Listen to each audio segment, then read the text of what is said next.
عليكم ورحمة الله وبركاته.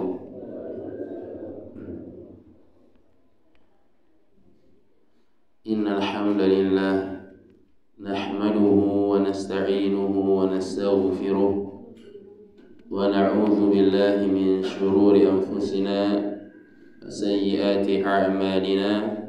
من يهده الله فلا مضل له ومن يضلل فلا هادي له. وأشهد أن لا إله إلا الله وحده لا شريك له يجزي المحسنين ويحب الشاكرين ولا يضيع عمل المصلحين. وأشهد أن محمدا عبده ورسوله إمام من اقتدى وقدوة من اهتدى. صلى عليه الله ثم سلم ما جال في فلك الفضاء آمينا. والآل والصحب الكرام وكل من تبع الرسول مبلغا وأمينا. أما بعد، فيا أيها المسلمون والمسلمات رحمني ورحمكم الله. Alhamdulillah wal minnah, Allah subhanahu wa ta'ala kembali memberikan kita kemudahan dalam rangka bermajelis ilmu, mendengarkan ayat-ayat Allah subhanahu wa ta'ala, mendengarkan hadis-hadis Rasulullah sallallahu alaihi wasallam. Begitu pula penjelasan-penjelasan para ulama rahimahumullahu ta'ala. Dan tentu ini merupakan kenikmatan yang besar yang patut kita syukuri. Tentu nikmat-nikmat Allah subhanahu wa ta'ala sangat banyak, akan tetapi di antara nikmat-nikmat tersebut yang patut kita syukuri adalah nikmat berupa diberikannya kemudahan bagi kita untuk bermajelis ilmu. Karena apabila nikmat itu disyukuri, maka nikmat itu akan menetap, bahkan bertambah. Akan tetapi sebaliknya, apabila nikmat itu dikufuri, maka nikmat itu akan hilang. Allah subhanahu wa ta'ala berfirman, "Wa ma bikum min ni'matin famin Allah." Semua nikmat yang ada pada diri kalian itu berasal dari Allah subhanahu wa ta'ala. Allah subhanahu wa ta'ala berfirman, "La in syakartum la azidannakum wa la in kafartum inna 'adzabi lasyadid." Apabila kalian mensyukuri nikmat-nikmat tersebut, niscaya aku akan tambahkan bagi kalian. Akan tetapi apabila kalian kufur, maka sesungguhnya azabku sangatlah pedih. Oleh karena itu, Syekh Shalih bin Fauzan Al-Fauzan hafizahullah ta'ala, beliau mengatakan, "Inna ni'ama la tadum wa la tastaqir illa bisyukriha." Sesungguhnya kenikmatan itu tidak akan menetap dalam diri seorang hamba kecuali dengan ia mensyukuri nikmat tersebut. Sesungguhnya nikmat-nikmat itu tidak akan menetap dalam diri seorang hamba kecuali apabila dia mensyukurinya. Al-Imam Abdurrahman ibnu Hasan Al-Syaikh rahimahullahu ta'ala, beliau mengatakan, "Inna ni'ama idza syukirat qarrat wa idza kufirat farrat." Beliau mengatakan, sungguhnya nikmat itu apabila disyukuri dia menetap. Akan tetapi kalau diingkari, dikufuri, tidak disyukuri, maka dia akan lari. Dan terlebih apabila apabila nikmat itu hilang dari seorang hamba, maka mudah untuk menggapainya. Jadi kalau satu nikmat itu hilang dari seorang hamba, maka mudah untuk mencarinya kembali, kecuali nikmat dalam beribadah, kecuali nikmat dalam beribadah. Apabila nikmat dalam beribadah itu hilang dari seorang hamba, maka lebih susah untuk mengembalikannya ketimbang nikmat-nikmat yang lain. Dan insyaallah di pagi hari ini kita akan membahas satu pembahasan yang besar, yaitu berkaitan dengan seorang sahabat yang mulia, seorang sahabat yang dijuluki dengan Dzunnurain, pemilik dua cahaya, yaitu Utsman ibnu Affan radhiyallahu taala anhu. Akan tetapi sebelum kita membahas lebih panjang tentang perjalanan hidup beliau, ada sebuah ungkapan dari para ulama, dan ini sering dinukil dari kitab-kitab yang lainnya. Mereka mengatakan, fatashabbahu illam takunu mithlahum, inna tashabbuha bil kirami falahu. Fatashabbahu illam takunu mithlahum, inna tashabbuha bil kirami falahu. Mereka mengatakan, serupailah mereka itu meskipun kalian tidak sama dengan mereka. Serupailah mereka meskipun kalian tidak sama dengan mereka. Karena sesungguhnya berusaha menyerupai orang yang baik itu adalah suatu keberuntungan.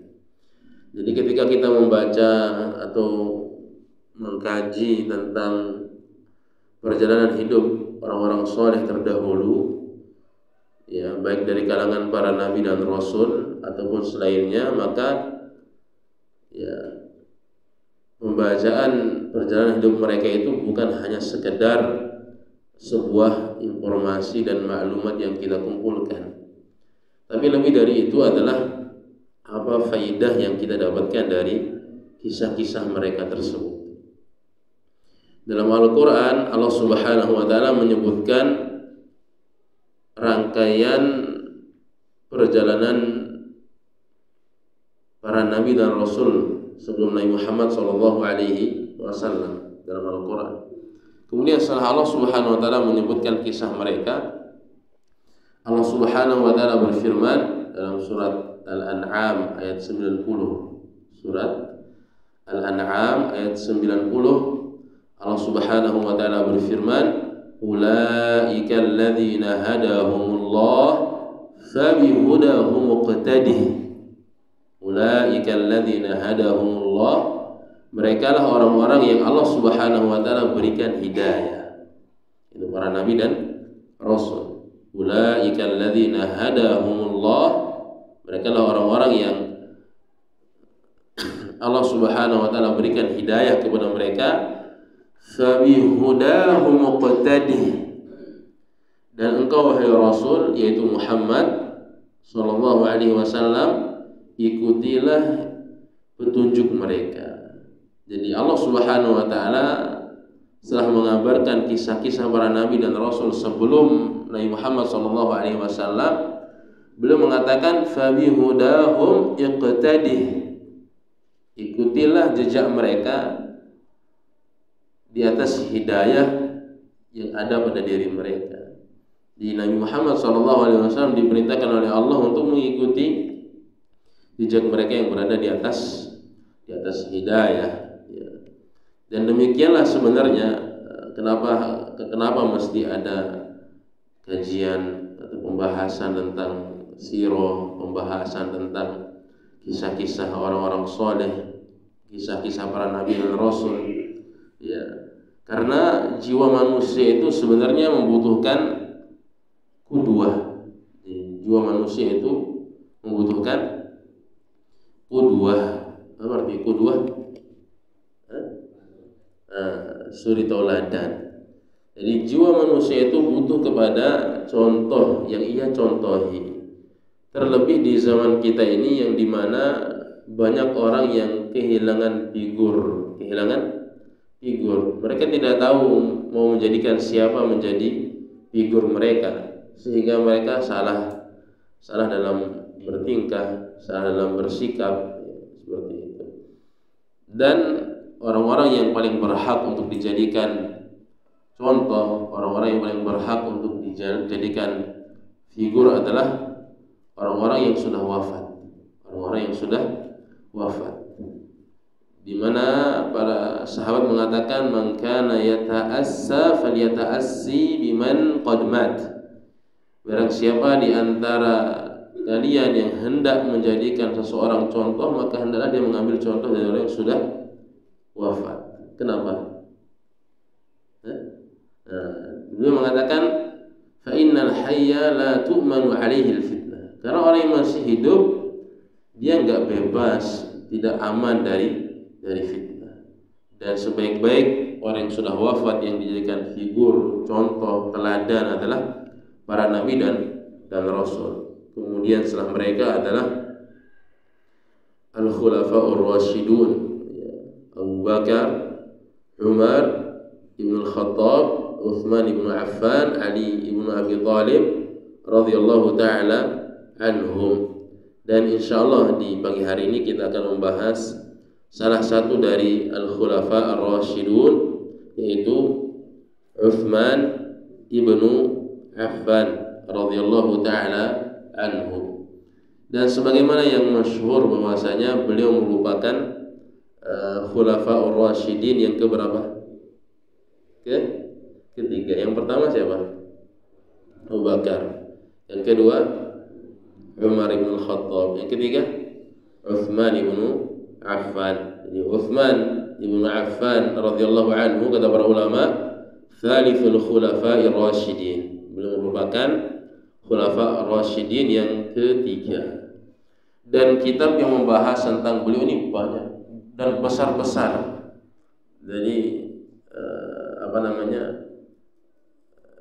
mungkin gak habis 1 jam seperti itu, karena besar pembahasan tentang kehidupan Uthman bin Affan radhiyallahu anhu, pembahasan yang agung, pembahasan yang mulia, sehingga para ulama menulis kitab tersendiri tentang beliau. Dan selama beberapa hari ini meringkas dari beberapa kitab dan ditulis di buku ringkasannya. Jadi yang ini akan sampaikan inilah ringkasan dari beberapa kitab. Di antaranya adalah Hukbatun Minat Tarikh. Kalau diterjemahkan Indonesia itu artinya periode sejarah, yang ditulis oleh Syekh Uthman Al-Khamis hafizahullahu ta'ala. Ini ringkas dari kitab itu dan beberapa referensi lainnya. Dan nanti bisa dibaca lagi, bisa beli bukunya masing-masing kan. Jadi di kajian cuman dapat kata para ulama itu ma la yudraku kulluhu la yudraku julluhu. Jadi kalau nggak bisa 100% ya minimal dapat persenannya gitu ya. Seperti itu. Dan Uthman ibn Affan radhiyallahu anhu dijuluki dengan apa tadi? Dzun-Nurain, pemilik 2 cahaya. Kenapa beliau dijuluki Dzun-Nurain? Jawabannya adalah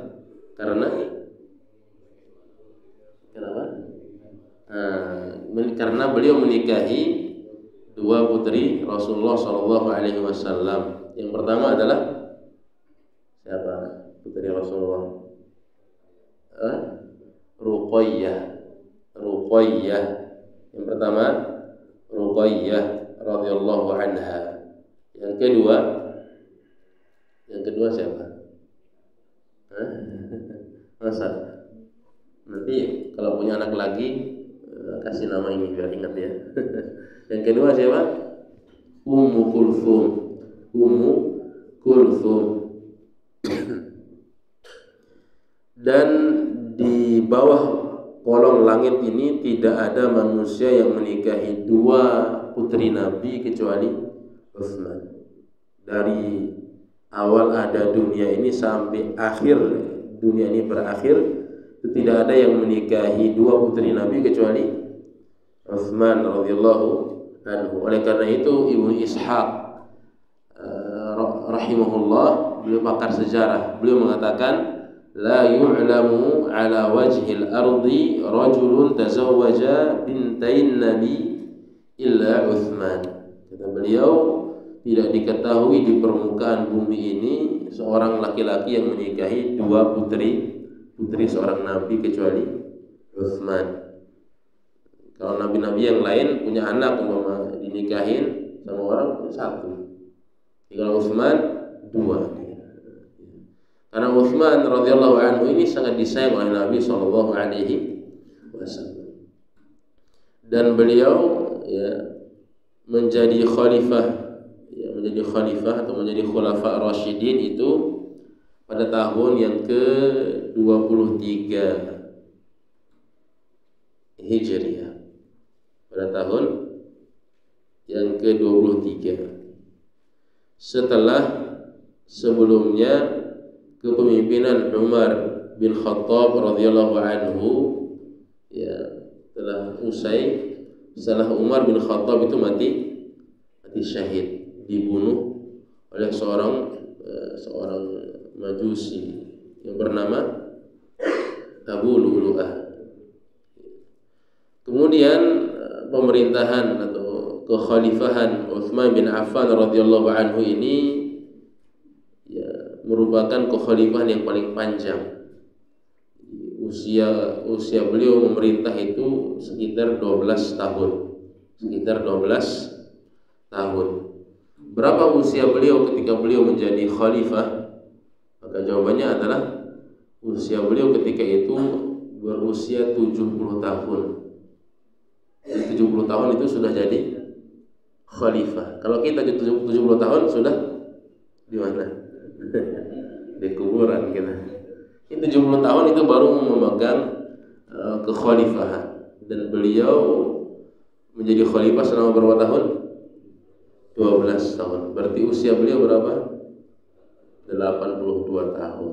Dan itu masih kuat menjadi khalifah, masih energik seperti itu. Nah, ini menunjukkan bahwasanya semakin kesini memang usia manusia itu semakin pendek. Dan semoga Allah Subhanahu wa taala memberikan kita umur yang panjang dan bermanfaat. Nah, di tahun-tahun kekhalifahan Utsman bin Affan radhiyallahu anhu itu merupakan tahun-tahun yang paling makmur, paling makmur dan masyarakatnya itu penuh dengan kegembiraan. Sehingga para ulama mengatakan wahia abhas sanawat wa a'zamuha. Di tahun-tahun Utsman radhiyallahu anhu menjadi pemimpin kaum muslimin waktu itu adalah tahun-tahun yang paling agung, tahun-tahun yang paling makmur, sejahtera dan sentosa. Sampai Al-Hasan al-Basri rahimahullah, Al-Hasan al-Basri ini seniornya tabi'in. Beliau mengatakan, "Maka kana yamurru 'alan nas yaumun hatta yunadi munadin ya ayyuhan nas aqbilu ila u'tiyatikum." Kata beliau, tidaklah suatu hari itu melewati manusia melainkan seorang penyeru menyeru, "Wahai sekalian manusia, ambillah makanan kalian." Jadi rakyatnya makmur. Jadi dibagikan madu, dibagikan daging-daging, itu enggak ada yang kelaparan, enggak ada yang miskin di zaman tersebut. Hatta orang-orang itu dikasih gaji, pengangguran dikasih gaji, yang enggak kerja juga dikasih gaji. Saking makmurnya di zaman kekhalifahan Utsman bin Affan radhiyallahu taala anhu. Kemudian adapun nama dan nasab beliau, maka nama aslinya adalah siapa? Siapa nama aslinya? Nama aslinya adalah, ada yang tahu? Utsman. Nama aslinya adalah Utsman. Iya kan? Kalian nanya nama aslinya siapa? Memang ada nama lainnya? Kan enggak. Uthman bin Affan. Bapaknya namanya Affan. Kakeknya namanya Abul As. Uthman ibnu Affan ibni Abil As ibni Umayyah ibni Abdi Syams ibni Abdi Manaf. Jadi nasab beliau bersambung dengan Nabi SAW di Abdu Manaf. Di Abdu Manaf. Ya. Uthman bin Affan bin Abil As bin Abil As bin Umayyah bin Umayyah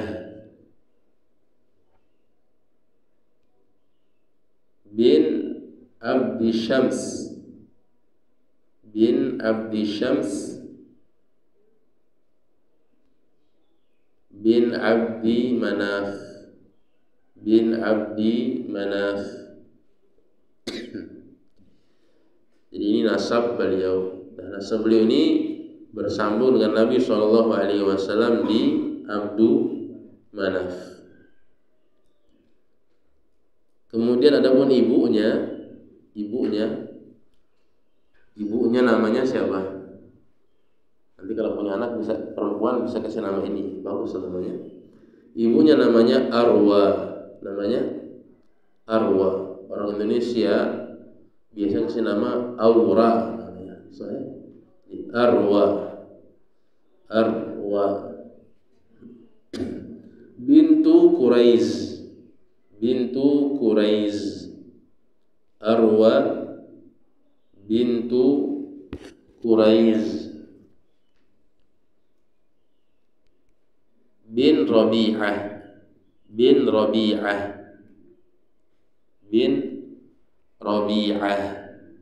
Arwa bintu Quraiz ibni Rabi'ah. Dan orang Arab itu jarang mengenalkan nama-nama perempuan. Jadi biasanya perempuan itu jarang sekali yang diekspos seperti itu. Kenapa? Karena orang-orang Arab itu sangat menjaga kehormatan para istri-istri mereka dan anak-anak perempuan mereka. Kemudian adapun neneknya Utsman itu namanya Ummu Hakim bintu Abdul Muttalib.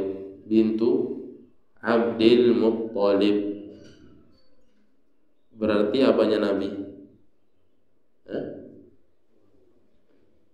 Bibinya Nabi. Ummu Hakim bintu Abdul Muttalib. Jadi bibinya Nabi. Jadi kakeknya neneknya Utsman itu adalah bibinya Rasulullah SAW. Siapa yang lebih tua, Rasulullah atau Utsman? Rasulullah SAW lebih tua. Lebih tua berapa tahun?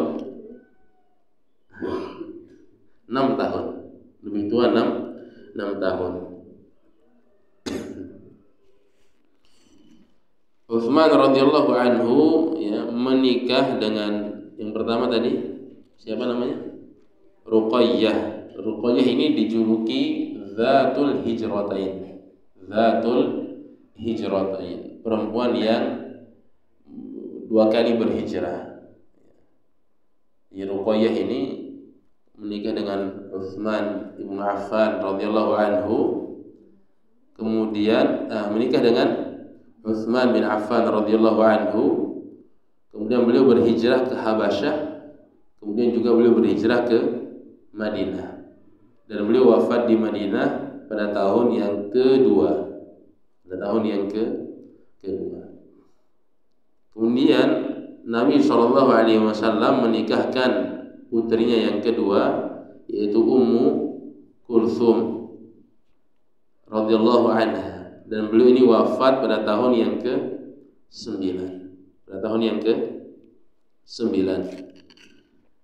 Kemudian setelah wafat Ummu Kulthum, Nabi SAW mengatakan, "Lau kanat indana thalithah la zawwajnak."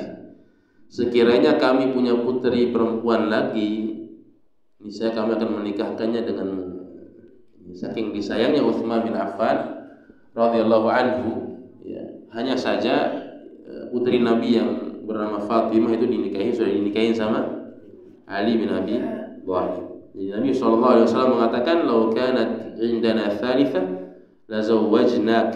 Kalau kami punya anak putri yang ketiga lagi, kami nikahkan dengan dirimu. Dan Utsman radhiyallahu anhu ini istrinya berapa? Istrinya berapa? 2, sedikit sekali. Istrinya 8 misalnya. Utsman radhiyallahu anhu istrinya 8 dan anaknya itu 12. 8 laki-laki, 4 perempuan. Istrinya 8. Tapi enggak dalam satu waktu 8, karena kan boleh cuman sampai 4 saja, yang di bawah tanggungan laki-laki kan 4. Jadi mungkin wafat kemudian nikah lagi, mungkin wafat kemudian nikah lagi, seperti itu. Jadi jumlah istri Utsman radhiyallahu anhu itu yang tercatat dalam sejarah jumlahnya 8. Nanti dicari ya, di sini nggak disebutkan, keburu habis waktunya. Kemudian anak beliau tadi ada berapa? 12. 8 putra dan 4 putri. Faedah yang kita bisa ambil di sini apa? Dianjurkan apa? Dianjurkan banyak istri dan banyak anak, seperti itu. Ya, kalau mampu punya banyak istri, ya silakan. Kalau nggak mampu ya nggak usah, 1 saja. Kalau punya banyak anak, ya dianjurkan punya banyak anak. Biar nggak terlalu sedih kalau anaknya pergi mondok, 2 anaknya, dua-duanya pergi mondok, di rumah sendirian, jadi gadis lagi, seperti itu. Yang punya banyak anak, jadi kalau ditinggalin mondok, nggak terlalu sedih-sedih banget, seperti itu. Kemudian adapun keutamaan Utsman bin Affan radhiyallahu anhu ini banyak sekali ya. Di antaranya adalah di zaman Utsman bin Affan radhiyallahu anhu ini ya banyak sekali perluasan negeri Islam. Banyak sekali perluasan negeri Islam. Ini yang biasanya dibahasakan dengan penaklukan atau dikenal dengan futuhat.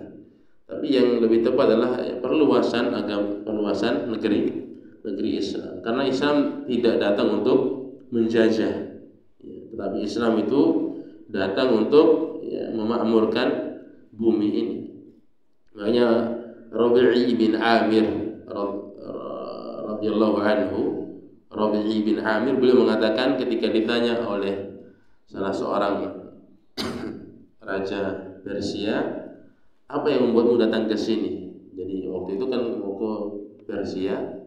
Apa yang membuatmu datang ke sini? Beliau mengatakan, "Ji'na linukhrijal ibad min ibadatil ibad ila ibadati rabbil ibad." Beliau mengatakan, kami datang ke sini ji'na linukhrijal ibad, untuk mengeluarkan hamba-hamba, min ibadatil ibad, dari perbudakan hamba, ila ibadati rabbil ibad, menuju peribadahan kepada Rabbnya hamba, itu Allah Subhanahu wa ta'ala. Nah, di zaman Utsman bin Affan radhiyallahu anhu banyak sekali perluasan negeri Islam. Termasuk kalau pernah dengar zaman sekarang ada namanya negeri Afrika namanya. Pernah dengar enggak? Atau enggak pernah dengar? Negeri Afrika itu hampir kebanyakan itu orang-orang di sana masuk Islam itu di zaman Utsman bin Affan radhiyallahu anhu. Begitu pula Armenia, kemudian juga Kubrus namanya daerahnya, dan banyak sekali daerah-daerah yang akhirnya menjadi negeri Islam di zaman Utsman bin Affan radhiyallahu anhu.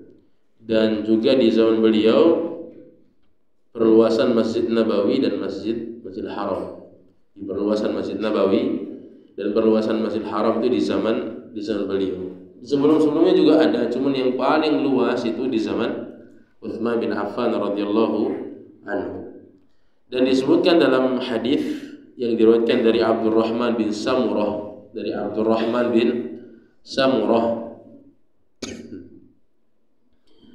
beliau mengatakan jaa Utsman ibnu Affan ila Nabi sallallahu alaihi wasallam bi alfi dinarin fi thawbihi hina jahhaza an-nabiy jaysh al-usrah.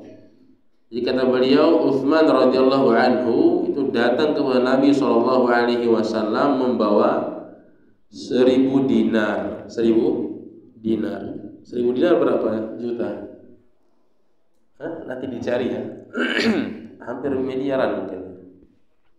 Jadi ketika terjadi peperangan ketika Nabi SAW menyiapkan pasukan ke Tabuk, itu yang dikenal dengan Jaisul Usrah. Jadi ketika mau perang Tabuk ini musim panas dan kaum muslimin waktu itu jumlahnya sekitar 30.000 orang. Berapa orang? 30.000 orang yang ingin perang bersama Nabi SAW, cuman tidak memiliki kuda, tidak memiliki onta, tidak memiliki pedang, tidak memiliki peralatan untuk perang. Sehingga Nabi SAW itu mengatakan kepada para sahabat, siapa di antara kalian yang ingin berdonasi untuk perang seperti itu. Kemudian Utsman bin Affan radhiyallahu anhu ini menginfakkan 100 onta. Satu onta itu kemarin Anda cek harganya, satu onta sekitar 50 juta. Itu yang minimal harganya ya. 50 juta lah. Kali 100 berapa? Berapa? Setengah miliar. Dan beliau datang menginfakkan lagi 60 kuda. Satu kuda itu Anda cek di Google kemarin itu. Google ya. Minimal itu harganya 19 miliar. Paling mahal miliar. Paling mahal itu sampai 100-an miliar. Itu kalau kuda perang itu mungkin 100-an juta miliar. Kali 60 berapa? Kemudian beliau pokoknya semua pasukan yang 30.000 itu beliau yang biayai sendiri. Utsman bin Affan radhiyallahu anhu. Nah, kemudian beliau datang lagi ke Nabi SAW membawa 1000 dinar, dipakai bajunya, dibawa ke Nabi SAW membawa 1000 dinar, dan beliau lepaskan di hadapan Nabi SAW. Disebutkan oleh Abdurrahman bin Samurah, faja'ala an-nabiy SAW yuqallibuha. Nabi itu membolak-balikkan emas-emas itu dengan tangannya. Dan beliau mengatakan ma dharra bin Affan ma 'amila ba'da al-yawm. Nabi SAW mengulang-ulang perkataan ini. Beliau mengatakan apapun yang dikerjakan oleh Utsman bin Affan setelah ini enggak akan membahayakannya. Ma dharra bin Affan ma 'amila ba'da al-yawm. Setelah infak sekian jumlahnya, Nabi SAW mengatakan enggak akan ada yang bisa membahayakan Utsman apapun yang dikerjakan setelah hari ini. Dan Nabi SAW mengulang-ulang perkataan ini.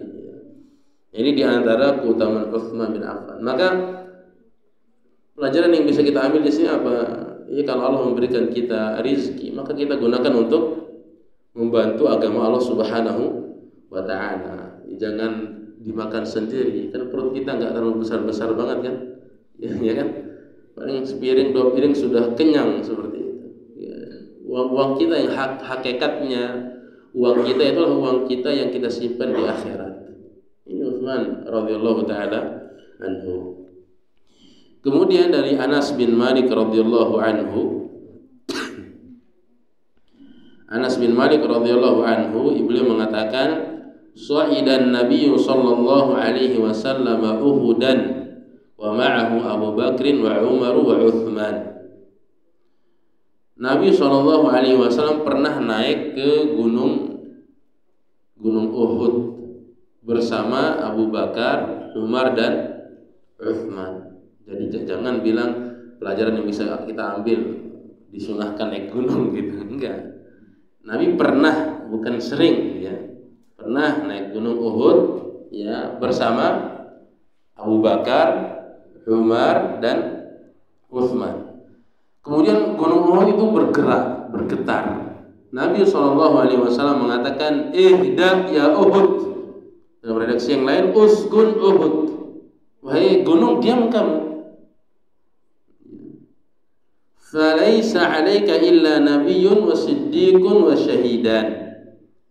Karena di atasmu ini cuma ada seorang nabi, siddiq, dan 2 orang yang akan mati syahid. Itu masih hidup. Jadi di atasmu ini cuma ada nabi, siddiq, nabi maksudnya adalah Rasulullah SAW, siddiq maksudnya adalah Abu Bakar Siddiq radhiyallahu anhu, dan 2 orang yang akan mati syahid. Yang di atas tadi siapa? Abu Bakar, Umar, Utsman. Berarti 2 orang yang akan mati syahid siapa? Umar dan Utsman. Dan ini menunjukkan kebenaran kenabian Nabi SAW. Dan terjadi. Umar ibn Khattab radhiyallahu anhu wafat ditikam sama Abu Lu'lu'ah ketika sholat. Dan Utsman radhiyallahu anhu wafatnya itu ajil. Nanti mungkin kita sampai, kalau nggak sampai yo tahun depan. Oke. Kemudian dari Abu Musa al-Asy'ari radhiyallahu anhu, ia berkata, istaftaha Utsmanu 'ala an-nabiy sallallahu alaihi wasallam faqala. Abu Musa al-Asy'ari radhiyallahu anhu menceritakan bahwasanya Nabi itu pernah di dalam kebun. Kemudian para sahabat ingin masuk. Nabi minta izin dulu. Di situ ada Abu Bakar. Nabi SAW mengatakan, "Idzan lahu bid-dukhul wa basyirhu bil jannah." Kasih Abu Bakar masuk dan berikanlah kabar gembira kepadanya dengan surga. Jadi begitu masuk dalam kebun, Abu Bakar masuk, kasih izin masuk dan dijanjikan surga. Datang berikutnya Umar. Nabi SAW bersabda, "Idzan lahu bid-dukhul wa basyirhu bil jannah." Kasih dia masuk dan kasih dia kabar gembira, dia akan masuk ke dalam surga. Begitu giliran Utsman bin Affan radhiyallahu anhu, kata Abu Musa al-Asy'ari, beliau mengatakan Nabi SAW bersabda, "Iftah," bukakanlah untuk Utsman, "wa basyirhu bil jannah," dan kabarkanlah kabar gembira kepadanya dengan surga. Kemudian Nabi SAW mengatakan, "Ala balwa takun," atas bala yang menimpanya. Atas bala yang menimpanya. Karena Utsman bin Affan radhiyallahu anhu di akhir hayatnya nanti ada fitnah yang besar. Fitnah yang besar yang orang yang membaca kisah ini itu akan merasakan, kalau dia benar-benar merasakan di zaman itu, akan dia tidak akan bisa mengendalikan dirinya. Nah, tapi karena sampai jam 6 kan masih panjang sekali. Ini ringkasan ya, nanti baca sendiri ya. Kemudian Utsman radhiyallahu anhu juga pernah masuk ke rumah Nabi SAW. Hadis ini diriwayatkan oleh Aisyah radhiyallahu anha. Beliau waktu itu sedang di rumah, kemudian Abu Bakar radhiyallahu anhu masuk ke rumah Nabi, dan Nabi itu pahanya terbuka, tapi nggak semua, jadi bagian paha Nabi itu kebuka. Abu Bakar masuk, paha Nabi masih kebuka, biasa saja ngobrol. Kemudian Umar datang, paha Nabi juga masih kebuka sambil ngobrol. Tapi begitu Utsman radhiyallahu anhu datang, Nabi itu tegak nutupin pahanya. Aisyah radhiyallahu anha mengatakan, "Ya Rasulullah, Abu Bakar masuk enggak ditutup pahamu," katanya. Umar masuk enggak ditutup. Tapi ketika Utsman masuk ditutup. Dan Nabi SAW duduknya tegak. Nabi SAW bersabda, "Ala astahyi mimman tastahyi minhul malaika." Apakah aku tidak malu dari seseorang yang malaikat malu darinya? Malaikat malu dari Utsman bin Affan radhiyallahu anhu. Malaikat yang besar ya. Di antara malaikat ada yang menghempaskan bumi dengan sayapnya. Itu malu sama Utsman bin Affan radhiyallahu anhu. Karena orang besar Utsman bin Affan radhiyallahu anhu. Maka Nabi SAW mengatakan, ala astahyi mimman tastahi minhul malaika. Apakah aku enggak malu dari orang yang malaikat saja malu darinya? Kenapa? Disebutkan bahwasanya Utsman bin Affan radhiyallahu anhu itu kalau mandi selalu pakai sarung. Jadi enggak pernah telanjang mandinya. Karena dia malu. Dan demikianlah Utsman bin Affan radhiyallahu anhu. Kemudian disebutkan dari Murrah bin Ka'ab radhiyallahu anhu, ia mengatakan, aku mendengar Rasulullah sallallahu alaihi wasallam menyebutkan tentang fitnah. Kemudian menceritakan tentang fitnah tersebut. Tiba-tiba lewatlah seseorang yang tertutup wajahnya dengan pakaian. Seorang laki-laki tiba-tiba lewat, tertutup wajahnya dengan pakaian. Nabi SAW mengatakan, hadza yauma idzin 'alal huda. Nanti ketika terjadi fitnah itu orang ini akan berada di atas petunjuk. Orang yang pakai apa namanya? Pakai tutup muka, pakai kain, laki-laki ini akan berada di atas petunjuk. Maka Murrah bin Ka'ab mengatakan, faqumtu ilaihi fa idza huwa Utsman. Aku pun mendatangi laki-laki tersebut. Ternyata laki-laki tersebut adalah Utsman bin Affan radhiyallahu anhu. Dari Aisyah radhiyallahu anha, ia mengatakan Rasulullah sallallahu alaihi wasallam bersabda, ya Utsman, wahai Utsman, in wallaka Allahu hadzal amra yawman fa arada al-munafiquna an takhla'a qamisaka alladhi qammasaka Allahu fala takhla'hu. Nabi SAW mengatakan, wahai Utsman, apabila suatu saat Allah Subhanahu wa taala memberikanmu kepemimpinan, kemudian orang-orang munafik ingin mengambil kepemimpinan tersebut, ingin melepaskan baju kepemimpinan tersebut yang Allah Subhanahu wa taala berikan kepadamu, maka jangan kau lepaskan baju kepemimpinan tersebut. Nah, inilah nanti di akhir Utsman bin Affan radhiyallahu anhu, kisahnya yang sangat luar biasa sekali di akhir hayat beliau ini. Bapak Ibu sekalian rahimani wa rahimakumullah, demikianlah Utsman bin Affan radhiyallahu taala anhu dengan segala banyak kelebihan yang mungkin kita tidak bisa sebutkan di majelis ini. Alhasil intinya adalah di antara yang Utsman radhiyallahu anhu lakukan adalah yang pertama tadi melakukan perluasan Masjid Nabawi dan Masjidil Haram. Kemudian yang kedua beliau lakukan adalah perluasan wilayah. Kemudian yang ketiga, yang ini belum kita sebutkan, yaitu bina'u awwali ustulil bahri. Jadi armada perang laut itu pertama kali yang melakukannya adalah Utsman bin Affan. Perang melalui laut itu, armada perang itu pertama kali di zaman Utsman. Kemudian yang keempat adalah Utsman bin Affan itu yang mengumpulkan Al-Quran dalam satu mushaf. Jadi Hudzaifah radhiyallahu anhu mengatakan kepada Utsman ketika jadi khalifah, ya Utsman, adrikin nas, wahai Utsman, coba engkau lihat keadaan masyarakatmu. Kenapa mereka satu sama yang lainnya itu saling menyalahkan bacaan Al-Quran?